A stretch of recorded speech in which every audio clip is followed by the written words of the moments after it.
I-27. Fwish. I heeded the advice of this sub about my now ex 27M years ago.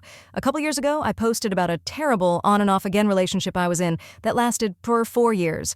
I posted on a throwaway account, now deleted, and got advice that I know I needed to listen to, but I was too stubborn and hopelessly optimistic to heed any of the advice. Nature ran its course and we ended up breaking up. 2 months after the breakup, he asked to get back together again for try number 4, but this time, I said no. All previous attempts, he said everything I needed to hear. I'll marry you, be better, etc., and it never was better. My coworkers, friends, minus one friend who somehow supported him, probably resonated, and family celebrated when I told them that we were broken up, and I had zero intention this time of letting him back in my life. 6 months went by. During that time, a lot of guys hit me up and I rejected everything. I wasn't ready.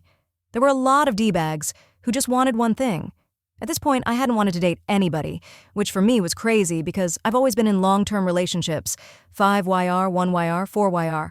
I was enjoying my peace and solitude. By a crazy string of events, I adopted an 8-week golden retriever puppy that a friend from high school had extras of.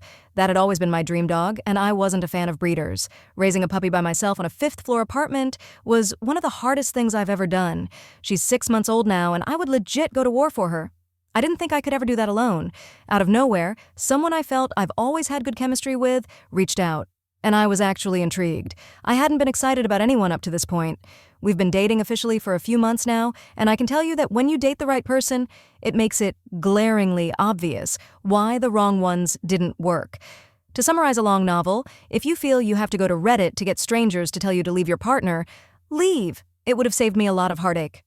TBF, I'm glad things happened when they did with my current partner, but I knew what I needed to do years ago. I just for some godforsaken reason was knee-deep in sunk cost fallacy and maybe thought I deserved it. I now have a partner that treats me like I know I've always deserved, and I will do everything in my power to make him feel the same way. TLDR. This sub is filled with a lot of horror stories I myself have contributed to. I wanted to give a hopeful update for a change. I'll update if we get married, LOL.